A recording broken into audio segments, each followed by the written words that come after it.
Bu topraklar bir Batı Afrika devleti olan Nijerya. Bu topraklar ise Kuzey Avrupa'da yer alan Norveç. İki devleti yer değiştirmek için megadronlardan birini Norveç'e gönderip toprakları yerinden çıkarıyoruz. Ardından diğer megadron ile Nijerya'yı yerinden kaldırıp Kuzey Avrupa yolculuğunu başlatıyoruz. Bu sırada Norveç'i boş kalan bu bölgeye yerleştiriyoruz. Aynı şekilde Nijerya'yı da yerine yerleştiriyoruz. Öncelikle bu konuma gelen Nijerya, tropikal iklim ve yüksek sıcaklıkların tesirinden çıkarak daha soğuk bir iklime sahip olurdu. Kuzey Nijerya çölleri buz ile örtünürdü. Gulf Stream sıcak su akıntısının etkisiyle batı kıyıları ılıman bir iklime sahip olup elma ve yulaf gibi ürünler yetiştirilirdi. Baltık Denizi, İsveç ve Finlandiya'nın yarısı Nijerya'nın altında kalırdı. Norveç tarımı denince akla gelen Trøndelag bölgesindeki düz ve verimli tarım arazilerinde iklimin tropikal olması nedeniyle kakao ve palmiye yağı üretilirdi. Yükseklerde bulunan kalıcı karlar ve buzullar eriyip yeraltı sularını oluştururdu. Sahra çölünden esen yoğun kum fırtınaları nedeniyle yakın zamanda Norveç'in Troms-og-Finnmark bölgesi çölleşmeye başlardı. Bu nedenle vaşak ve geyiklerin nüfusu tükenirken kaktüs popülasyonu artardı.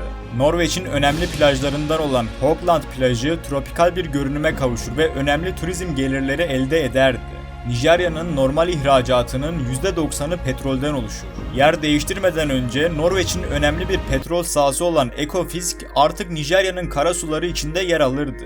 Böylece petrol rezervleri daha çok artar ve ülkeye kazanç sağlardı. Lagos şehri ticaret gemilerinin sıkça uğradığı önemli bir liman olurdu. 200 milyondan fazla nüfusuyla Avrupa'nın en kalabalık ülkesi olmakla beraber içerisinde barındırdığı 250'den fazla etnik grup ile en karışık ülke olurdu. Bunun nedeni İngiliz otoritesine karşı herhangi bir birleşik muhalefeti önlemek için Nijeryalı grupları mümkün olduğunca birbirinden ayrı tutan bir böl ve yönet politikası benimsemesidir. Ayrıca 90 milyon kişiyle Avrupa'nın en büyük Müslüman topluluğunu topraklarında barındırırdı. Norveç halkının ten rengi kuşaklar sonra değişerek 3 ten daha koyulaşırdı.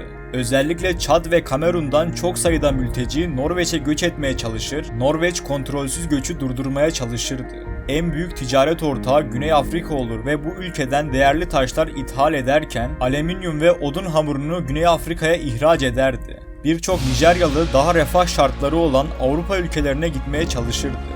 Nollywood, Nijerya film endüstrisinin takma adıdır. Dünyada Amerikan Hollywood ve Hindistan Bollywood'undan sonra en büyük 3. film endüstrisidir. Geldiği bu bölgede filmlerini Avrupa pazarında tanıtmaya çalışırdı. Afrikalı kölelerin Avrupa'ya götürülmek için bekletildiği son limana ev sahipliği yapan Badagiri kasabası, diğer bir ismiyle geri dönüşü olmayan nokta birçok Avrupalı turist tarafından ziyaret edilirdi. Kasabanın bu ismi almasının sebebi ise kölelerin buradan sonra dönüşü olmayan bir yolculuğa çıkması. Norveç Soğuk Savaş sırasında Sovyetler Birliği'nin güçlü tehdidine karşı NATO'ya katıldı. Bugün bile iki ülkede karşılıklı casusluk şüpheleri gündem oluyor. Ancak Norveç yeni konumunda Rusya tehdidinden kurtulurdu. Nijerya ise kendi içindeki örgütleri kontrol altına alıp huzur ortamını sağlardı. İzlediğiniz için teşekkürler.